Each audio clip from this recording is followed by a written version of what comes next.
श्री कृष्ण गोविंद हरे मुरारे, हे नाथ नारायण वासुदेव।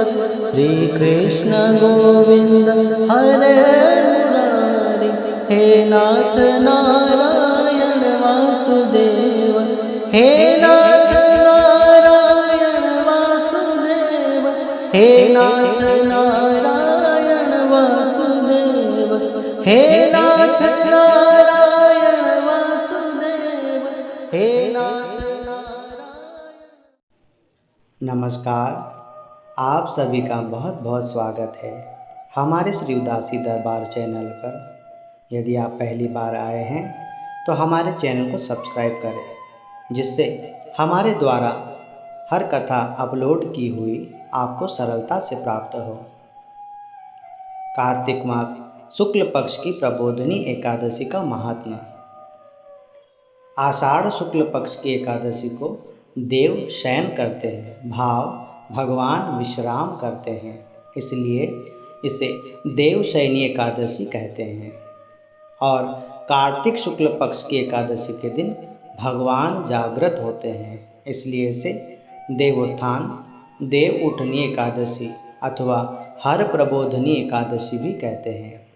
कहा जाता है कि भगवान विष्णु आषाढ़ शुक्ल पक्ष की एकादशी को 4 महीने के लिए क्षीर सागर में विश्राम करते हैं और 4 महीने पश्चात वे कार्तिक शुक्ल पक्ष की एकादशी को जागृत होते हैं। भगवान श्री विष्णु के शयन काल के 4 माह में किसी भी प्रकार के विवाह आदि मांगलिक कार्यों का आयोजन निषेध कहा गया है और भगवान के जागने के पश्चात ही सभी शुभ मांगलिक कार्य आरंभ किए जाते हैं। प्रबोधनी एकादशी व्रत कथा। पौराणिक कथाओं के अनुसार भगवान श्री विष्णु की निद्रा अनियमित थी। कभी कभी वह अनंत काल के लिए जागते रहते थे और कभी कभी अनंत काल तक लगातार सोते रहते थे। इससे देवी लक्ष्मी अत्यंत चिंतित रहती थी। यहाँ तक कि भगवान शिव, भगवान ब्रह्मा आदि सभी देवी देवता, सन्यासी, साधु संत भगवान विष्णु के दर्शन के लिए उन्हें लंबी प्रतीक्षा करनी पड़ती थी कि भगवान जब जागेंगे तब उन्हें दर्शन प्राप्त होंगे। इस कारण सब कार्य अनियमित चलता था। यहाँ तक कि राक्षस भी भगवान विष्णु के नींद का लाभ लेकर और वे मनुष्य पर अत्याचार करते थे, सारे सृष्टि पर आतंक फैलाते थे। इस प्रकार धरती पर अधर्म फैल रहा था, पाप का बोलबाला होने लगा। कहते हैं एक दिन जब भगवान विष्णु नींद से जागे तो उनकी प्रिया लक्ष्मी जी ने आग्रह के भाव में कहा, हे भगवान, आप दिन रात जागते रहते हैं, लेकिन एक बार सोते हैं तो लाखों करोड़ों वर्षों के लिए सो जाते हैं तथा उस समय समस्त चराचर जगत का भी नाश कर डालते हैं। इसलिए आप नियम से विश्राम किया कीजिए। आपके ऐसा करने से मुझे भी कुछ समय का आराम मिल जाएगा। लक्ष्मी जी की यह बात भगवान श्री विष्णु को अत्यंत उचित लगी। उन्होंने कहा कि हे देवी, आप ठीक कहती हो। मेरे जागने से सभी देवों को और खासकर तुम्हें अत्यंत कष्ट होता है। तुम्हें मेरी सेवा से वक्त ही नहीं मिलता। तुम्हें निरंतर मेरी सेवा में ही रहना पड़ता है।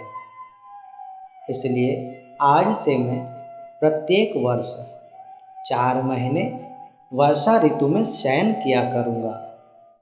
मेरी यह निद्रा अल्प निद्रा और प्रलयकालीन महानिद्रा कहलाएंगी।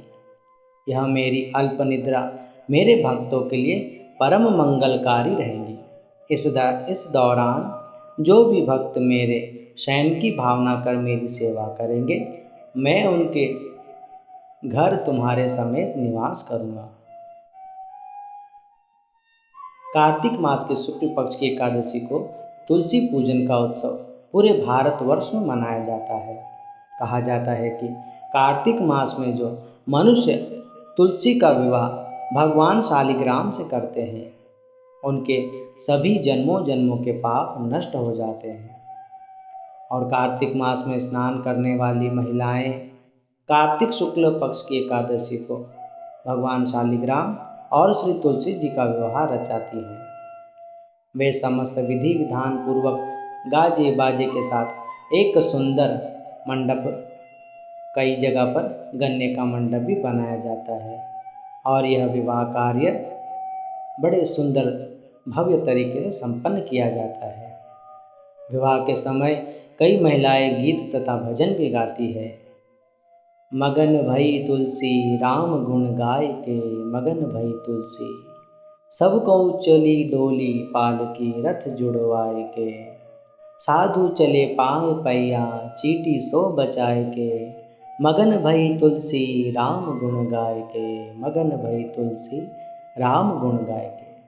अनेकों प्रकार के भजन गाती है जिससे भगवान प्रसन्न हो। दरअसल तुलसी को विष्णु प्रिया भी कहते हैं। तुलसी विवाह के लिए कार्तिक शुक्ल की नवमी ठीक कही जाती है। नवमी, दशमी व एकादशी को व्रत एवं पूजन कर अगले दिन तुलसी का पौधा किसी ब्राह्मण को देना शुभ माना गया है। कई लोग एकादशी से पूर्णिमा तक तुलसी पूजन करके 5वें दिन तुलसी का विवाह करते हैं। तुलसी विवाह की यह पद्धति बहुत प्रचलित है। शास्त्रों में कहा गया है कि जिन दंपतियों के संतान नहीं होती, वे जीवन में एक बार तुलसी विवाह का आयोजन करके कन्यादान का पुण्य प्राप्त अवश्य करना चाहिए। बोलिए श्री विष्णु भगवान की जय।